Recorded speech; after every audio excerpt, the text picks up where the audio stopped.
तो लो जी, आज सुबह की यात्रा मेरी शुरू हो चुकी है आज की। सबको नमस्कार है। तो सुबह की यात्रा मेरी आज के दिन की शुरुआत हो चुकी है। यह है कोटमनिया से मैं यात्रा अपनी आरंभ कर रहा हूँ। कोटमनिया एक बाज़ार है, कांडा उडारी बैंड हल पिथौरागढ़ मोटर मार्ग पर। बहुत ज़्यादा आजकल ब्लॉग लंबा नहीं बना पाऊँगा। तो सुबह का करीब बजा है 10:30, क्योंकि थोड़ा सा ठंड थी तो होटल से मैं निकल नहीं पाया। तो 10 बजे मैं निकला था उडारी बैंड से, लेकिन मैं शूट नहीं कर पाया वहाँ पर।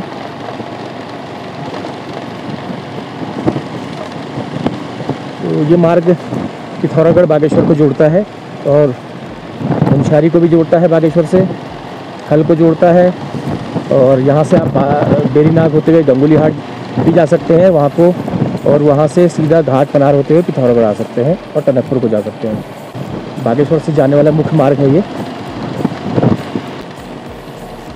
तो कल का वीडियो आपको कैसा लगा ज़रूर बताइएगा। कल की मेरी जो यात्रा थी वो पिथौरागढ़ से मुख्यमंत्री धामी जी के पैतृक गांव हड़खोला में थी। बहुत अच्छा इलाका है, ये भी बहुत खूबसूरत है। तो कभी मौका बना नहीं आपके लिए वीडियो बनाने का, लेकिन आज मैंने थोड़ा सा, हालांकि मन मेरा बिल्कुल नहीं था, इसलिए मैंने चौकोड़ी से शुरू नहीं किया, नहीं तो मैं आपको चौकोड़ी से शुरू करता।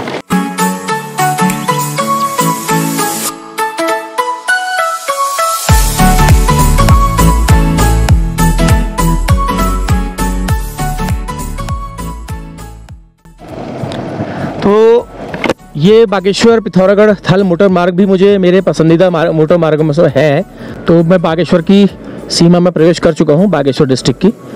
तो मैंने बता रहा था मैं, तो ये बागेश्वर थल पिथौरागढ़ मोटर मार्ग है, ये भी मेरे पसंदीदा मोटर मार्ग में से एक है। तो अच्छा लगता है मुझे इस मार्ग पर सफ़र करना। लेकिन ये रोड थोड़ा संकरा है, और सड़कों के मुकाबले ये रोड बहुत संकरी है, तो इसमें थोड़ा सा दिक्कत होती है ड्राइव करने में। इससे आदत पड़ चुकी है, कोई वैसी बात नहीं है, आदत पड़ चुकी है। ये भी खूबसूरत हरियाली भरे दृश्यों से भरा हुआ मार्ग है।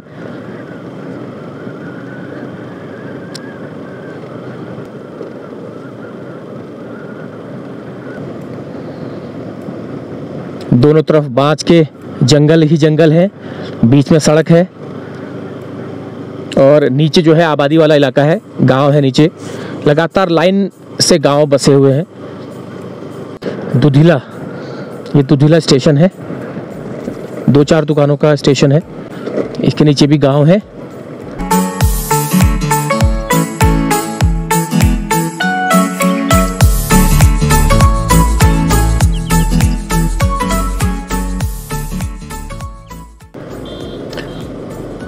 लो जी, अब हम प्रवेश कर गए हैं बागेश्वर के सीमा में, जनपद बागेश्वर में प्रवेश कर गए हैं हम। यहाँ से करीब 1.5 घंटे का सफ़र रहता है सामान्य, लेकिन मैं वीडियो शूट करता हुआ जा रहा हूँ तो मुझे 2-2.25 घंटे लग सकते हैं। और आज, हाँ, इसी के साथ साथ मैं आपको बता दूँ, आज हमारा त्यौहार भी है। आज है घुघुतिया है, मकर संक्रांति जिसे कहा जाता है, उत्तरायणी भी कहा जाता है। इस दिन सूर्य भगवान, माना जाता है कि सूर्य भगवान उत्तरायण हो जाते हैं, और आज से हमारे पहाड़ियों का नववर्ष भी एक तरह से कह सकते हैं।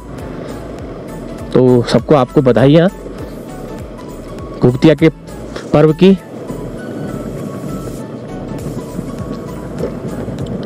अभी 44 किलोमीटर है, तो मेरी स्पीड से लगभग मैं 1.5 घंटे में पहुंचूंगा, अगर जिस हिसाब से मैं चलाता हूँ। लेकिन मैं वीडियो शूट करते हुए जा रहा हूँ, थोड़ा सा टाइम लग जाएगा।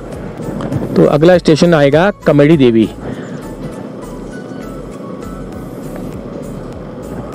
तो आ गया कमेडी देवी। इस मार्ग का एक बाज़ार है, छोटा सा बाज़ार है ग्रामीण क्षेत्रों का। तो आज बाज़ार में थोड़ा सा लोगों की भीड़ भी रहेगी। वैसे आज त्यौहार है हमारा, चहल पहल रौनक रहेगी। लोग आते हैं बाज़ारों में, ख़रीदारी करने भी आते हैं। थोड़ा सा धुंध है वातावरण में,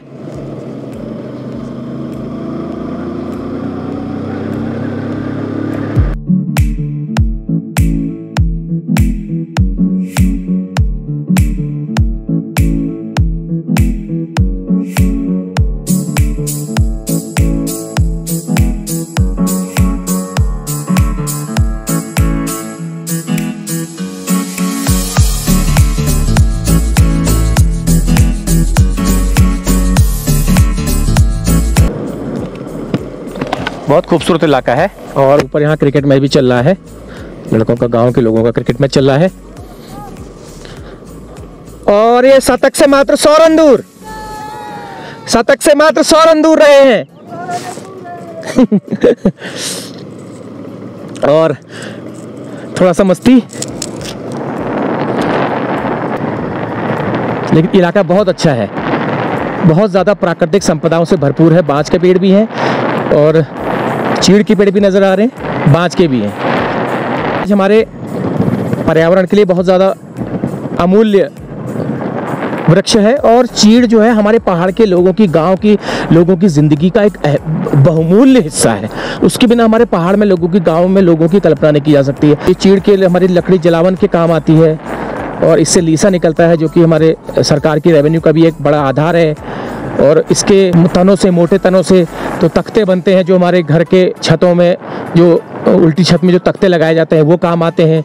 उसके अलावा जो सड़ी हुई लकड़ी होती है चीड़ की, वो भी गुल्ली बना करके उसको भी यूज़ किया जाता है, उसको भी तेल निकलता है। तो जो लोग कहते हैं कि चीड़ हमारे लिए नुकसानदायक है, बिल्कुल नुकसानदायक नहीं है। चीड़ के बारे में एक भ्रांति है कि वो नुकसानदायक, नुकसान सिर्फ इतना है चीड़ के वृक्ष से, उसके जो पत्ते हैं, पिरुल जो है, हम इसको पिरुल कहा जाता है, वो जंगलों में जब गिरते हैं तो उसमें आग लगने का खतरा होता है, आग लगती भी है।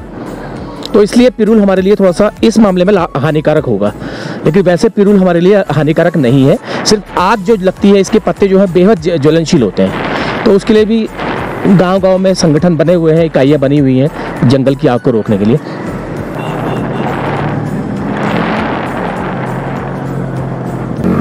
इसके बाद जो आएगा स्टेशन, वो आएगा विजयपुर। असल में कल शाम में चला था डीडीहाट से उडियारी बैंड के लिए, तो रास्ते में इतने खूबसूरत दृश्य थे वो आपको मैं दिखा नहीं पाया क्योंकि अंधेरा हो चला था। तो और दूसरा थक भी गया था। सीएम साहब के गांव में मैंने रिपोर्टिंग करी थी, वहाँ ब्लॉग बनाया था, तो उससे मैं थकान भी हो गई थी मेरी, तो मैं बना नहीं पाया। अदरवाइज़ मेरा बड़ा मन था, वैसे मेरा मन था डीडीहाट रुकने का, लेकिन मैं डीडीहाट रुका नहीं। डीडीहाट अगर मैं रुकता तो डीडीहाट से बागेश्वर थल होते हुए बागेश्वर की आपको वीडियो में आपके सामने देता। चलिए कोई बात नहीं।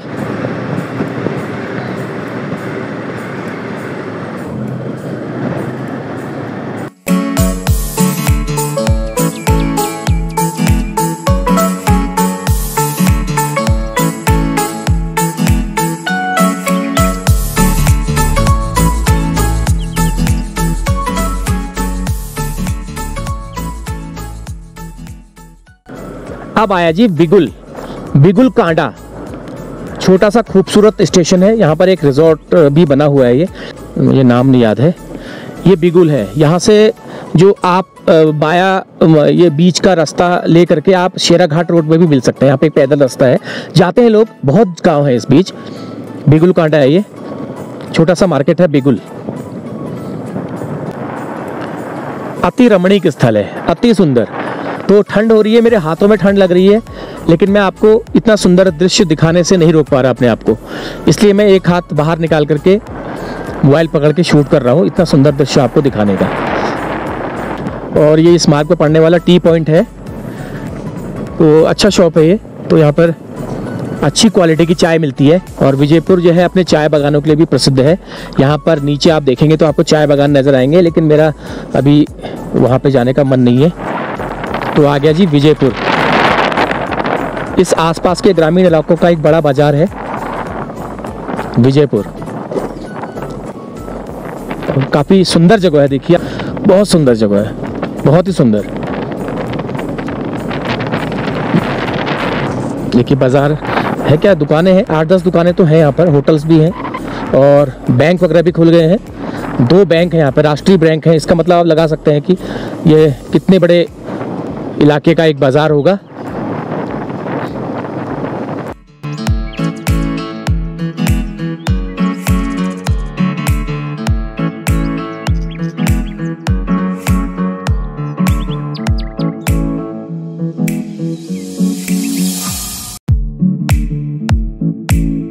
तो यह है अन्नपूर्णा स्टेशन है। 4-5 दुकानों का छोटा सा बाजार सा है, नीचे गांव है काफ़ी यहाँ भी। तो ये नीचे आपको जो दिख रहा है ये है कांडा पड़ाव। मैं आपको दिखाने की कोशिश करता हूँ, 1 मिनट। तो ये है कांडा पड़ाव। थोड़ा सा सनलाइट अपोजिट है इसलिए नज़र नहीं आ रहा है, विजिबिलिटी नहीं है। ये देखिए, ये है कांडा पड़ाव। तो कांडा जो है हमारी इससे पहले विधानसभा थी, कांडा विधानसभा, लेकिन वो अब खत्म कर दी गई है, समाप्त कर दी गई है। वरना यहाँ से भी हमारे विधायक चुने जाते थे, क्योंकि काफ़ी बड़ा इलाका है। अब पता नहीं बदली क्यों है, ये मुझे मालूम नहीं। अब ये कपकोट में आ चुका है, कपकोट विधानसभा में। तो ये है कांडा पड़ाव। काफ़ी बड़ा समृद्ध इलाका माना जाता है कांडा। और बागेश्वर जिले के इस कांडा क्षेत्र की जो पहचान है वो काफ़ी दूर दूर तक है। और यहाँ के लोग काफ़ी समृद्ध हैं और काफ़ी पढ़े लिखे लोग हैं, और साक्षरता यहाँ पर बहुत अच्छी है। और यहाँ के जो लोग हैं वो देश विदेशों में तक अपनी इन्होंने पहचान बनाई है। उसके बारे में फिर कभी चर्चा करेंगे। अब आएगा इसके बाद कांडा स्टेशन। ये पड़ाव था। कांडा दो नामों से जाना जाता है। एक जाना जाता है कांडा स्टेशन, जहाँ पर गाड़ियाँ मिलती हैं, गाड़ियाँ इस मार्ग पे, और एक कहा जाता है कांडा पड़ाव। तो ये कांडा पड़ाव था। नीचे बाजार है, अच्छा खासा बाजार है और काफ़ी बड़ा इलाका है। थोड़ा बदकिस्मती से अभी विजिबिलिटी नहीं है, अदरवाइज आपको बढ़िया दृश्य दिखाया जाता इस बाजार का। ये है, देखिए स्कूल का फील्ड कितना बड़ा है। और कांडा इंटर कॉलेज, इसने बड़े बड़े साइंटिस्ट, बड़े बड़े इंजीनियर, बड़े बड़े नाम रोशन करने वाले लोग यहाँ पे हमारे उत्तराखंड को दिए हैं इस कांडा इंटर कॉलेज से। तो काफ़ी इसकी प्रसिद्धि है दूर दूर तक। तो चलिए अब आगे को चलते हैं, दिख कुछ नहीं रहा है।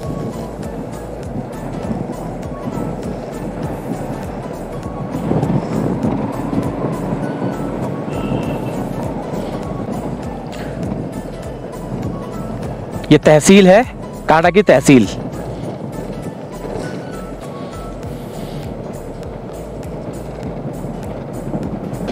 तो लो जी, आ गया कांडा स्टेशन। कांडा स्टेशन है ये।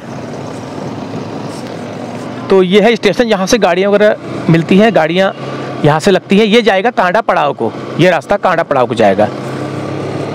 तो जो मैंने आपको बताया था, पीछे दिखाया था, जी रया जागी रया ओने रया, ये हमारे पहाड़ की जो सफ़र में जब कोई निकलता है तो उसके लिए कहा जाता है जी रया जागी रया, मतलब जीते रहना, जागृत रहना, ओने रया मतलब आते रहना। तो ये हमारे पहाड़ की एक लाइन है जो कि अपनेपन का एहसास कराती है। हमारी पहाड़ की संस्कृति इसे कहते हैं। धपोली, धपोली आ गया जी। तो धपोली जो है, ये धपोला कास्ट के जो ठाकुर होते हैं उनका बाहुल्य क्षेत्र होगा मेरे ख्याल से, तभी इसको धपोली कहा जाता होगा।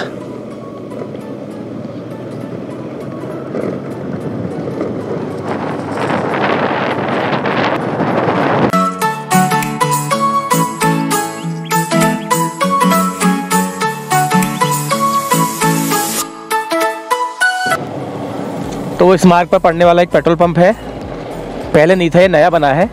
तो यहाँ से आप पेट्रोल वगैरह भरा सकते हैं। इसके बाद आपको पेट्रोल पंप सीधे बागेश्वर में मिलेगा। फिर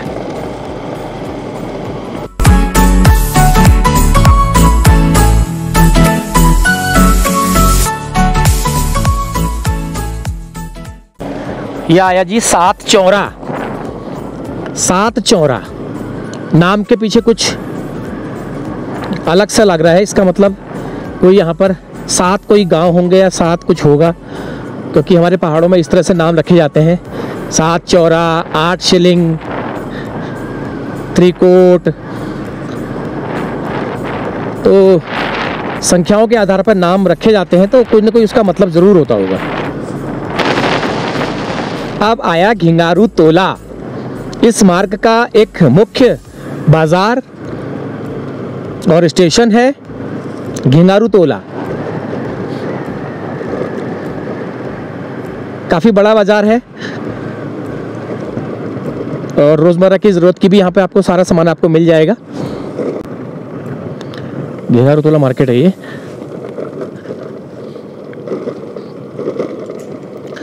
और आसपास के गांव के इलाकों का एक बड़ा मार्केट है ये।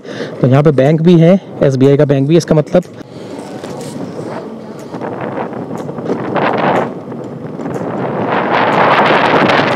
हिंगारू तोला,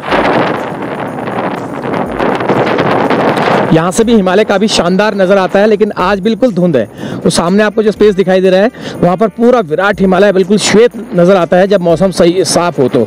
लेकिन बारिश तो कुछ हुई नहीं है, ये पता नहीं कौन सी धुंध है जो हमारे वातावरण में फैली हुई है, तो इसकी वजह से सारी विजिबिलिटी ख़त्म हो चुकी है, मज़ा नहीं आ रहा बिल्कुल।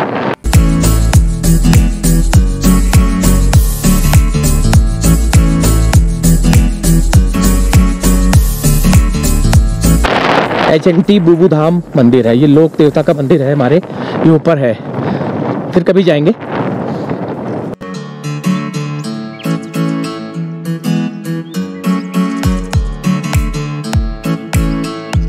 अब आ गया जी बुड़गुना, ये छोटा सा गांव का स्टेशन है। 2 दुकानें हैं यहाँ पर, लेकिन अच्छा है, खूबसूरत लगता है बुड़गुना। और यहाँ से भी हिमालय बहुत ज़्यादा शानदार और बृहद रूप में दिखाई देता है जब मौसम साफ़ हो तो मेरी एक वीडियो में है, वो आप देख सकते हैं। तोराऊ घाटी वाली वीडियो में जब यहाँ से गया था मैं, तो मैंने यहाँ का एक सीन लिया था, तो उसमें आप देख सकते हैं। ये देखिए लोगों के गाय बकरियाँ जंगल जाते हुए करीब 2-3 घंटे बाद चर के वापस आएंगे।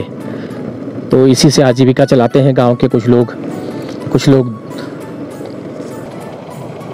अब आ गया जी मनकोट।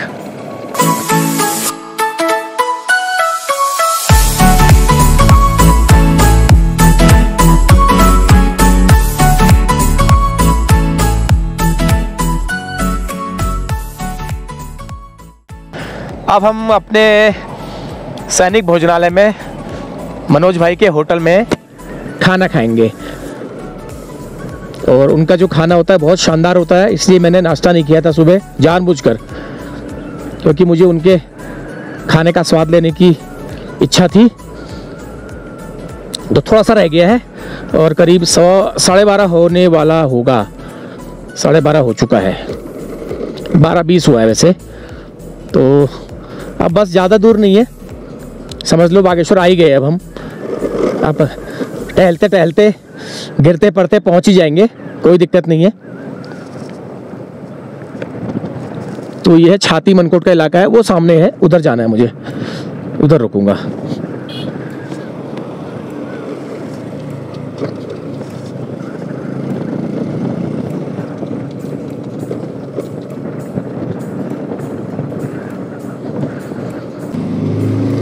तो ये आ गया जी छाती गांव, काफी अच्छा लुक है यहाँ का भी।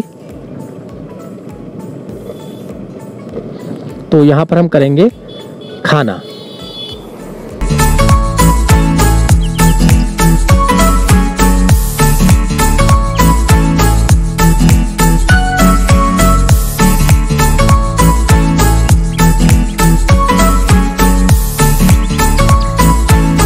सैनिक भोजनालय एक जलप्राण गृह है ये, इस मार्ग पर। तो यहाँ पे लोग रुकते हैं, हालांकि पूरी बाज़ार यहाँ पे बन चुकी है होटलों की। तो यहाँ पर एक ट्रेंड हो गया है, यहाँ पे लोग आते हैं, रुकते हैं, और पारंपरिक जो हमारे कुमाऊनी भोजन है उसका स्वाद लेने के लिए यहाँ पे रुकते हैं। तो काफ़ी आगे तक 10-12 होटल यहाँ पे खुल चुके हैं। पहले एक ही होटल होता था, तो उसकी तर्ज पे देखा देखी बहुत सारे होटल खुल चुके हैं। तो इनका जो मनोज जी का होटल है वो अपनी क्वालिटी के लिए जाना जाता है, बेहतरीन क्वालिटी के लिए। तो इस तरीके से हाइजीनिक तरीके से बनाया जाता है। हमारा पारंपरिक भोजन है पहाड़ का, ये कड़ी है, टुपके हैं, भटके।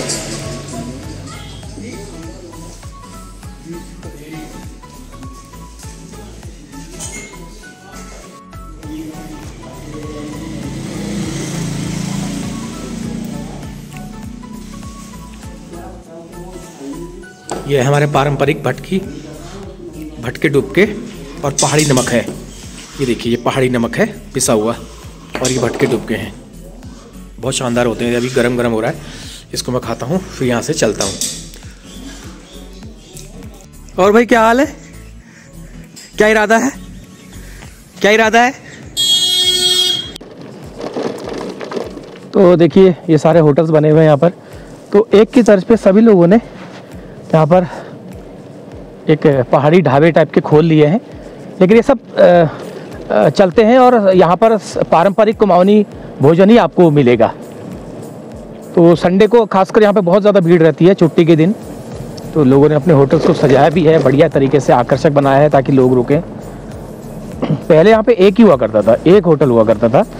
तो इससे ये अभी इसको थोड़ा पीछे से आपको दिखाई दिया, वही था केवल। बाकी लोगों ने फिर जब चलने लगा, लोग आने लगे, लोग पसंद करने लगे इस तरह का ट्रेंड, तो लोगों ने फिर अपने अपने और होटल्स यहाँ पे खोल लिए। तो इसका भी एक क्रेज़ है, कुमाऊनी पारंपरिक जो भोजन है उनका भी एक क्रेज़ है। तो यहाँ पर लकड़ी की आग में बनाया जाता है, चूल्हे की आग में बनाया जाता है, शुद्ध तरीके से बनाया जाता है। बहुत बढ़िया है और बहुत महंगा भी नहीं है, बहुत सस्ता है। तो चलिए अब चलते हैं आगे को।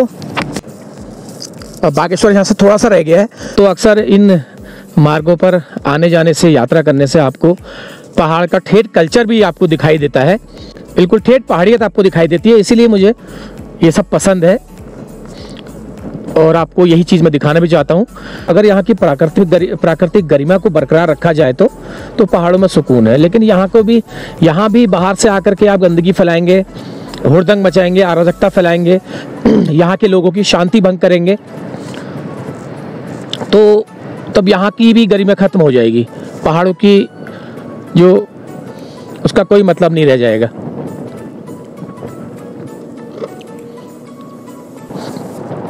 और आजकल वहाँ पर उत्तरायणी का जोरदार मेला भी चल रहा होगा, ये मैं बताना भूल ही गया था आपको। उत्तरायणी का जोरदार मेला चल रहा होगा। मार्केट में नो एंट्री होगी इस वक्त, नहीं जाने देंगे, तो मुझे बाईपास लेना पड़ेगा। तो बाईपास चंडी का मंदिर और ये डीएम कोर्ट विकास भवन वाला बाईपास में लूँगा।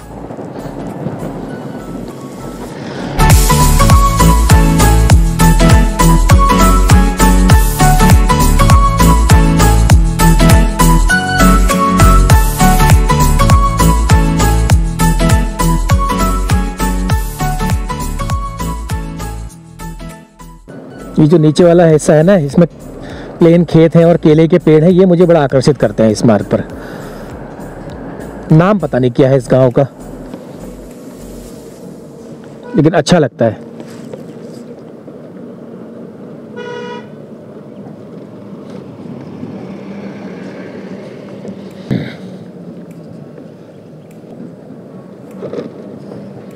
हेयर पिन बैंड है बिल्कुल, ये बिल्कुल तीखा मोड़ है। और भाई क्या हाल है?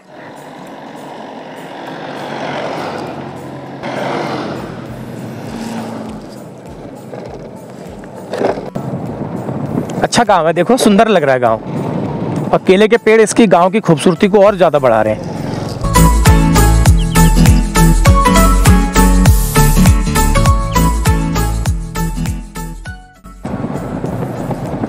तो ये भी एक टू वे पॉइंट है, यहाँ से नीचे गांव को एक रोड जाती है, तो पता नहीं कहाँ को जाती है, कौन से गांव को जाती है मुझे मालूम नहीं है, लेकिन ये रोड अभी बनी है।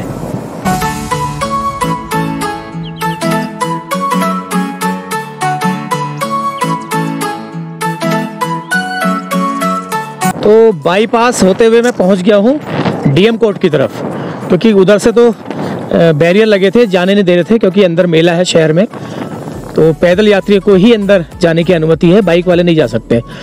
तो मैं इधर से आया हूँ बाईपास से। ये देखिए फर्स्ट टाइम मैंने ये रास्ता इस्तेमाल किया है कांडा रोड्स की तरफ से आने पर।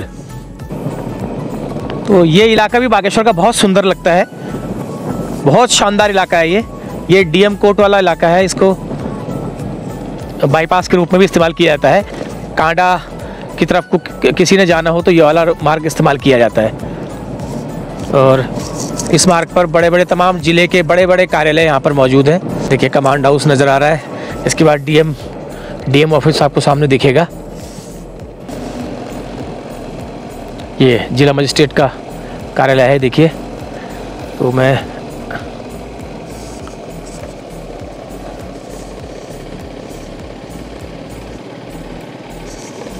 ये डीएम साहब का ऑफिस, डीएम साहब यहाँ बैठते हैं, और मैं जाऊँगा नीचे को अब। तो ये देखिए हमारे बागेश्वर का विहंगम दृश्य।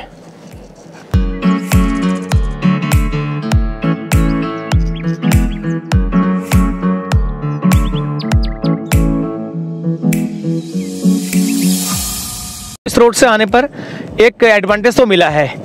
एडवांटेज ये मिला है कि मैं आपको अपनी वीडियो में बागेश्वर का पूरा नज़ारा आपको दिखा पा रहा हूँ। ये देखिए गोमती, सरयू और सरस्वती की त्रिवेणी पर बसा ये नगर अत्यंत सुंदर है, अत्यंत पौराणिक है और ये इतिहास से भी जुड़ा हुआ है बागेश्वर नगर। धुंध होने की वजह से विजिबिलिटी नहीं है। मैं आपको फिर बता रहा हूँ, अगर ये मौसम क्लियर होता तो ये नज़ारा ही कुछ और होता, लेकिन फिर भी आप निहारिए इस नज़ारे को।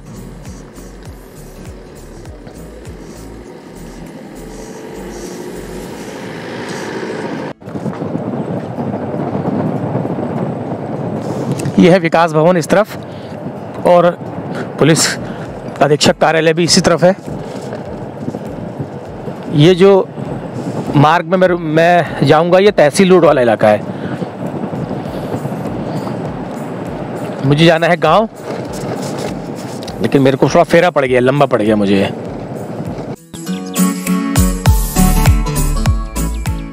देखिए अग्निकुंड आ गया, नीचे सरयू नदी और ये अग्निकुंड है सामने। अग्निकुंड का ही मंदिर है। ये भी बागेश्वर के पौराणिक इतिहास से जुड़ा हुआ है।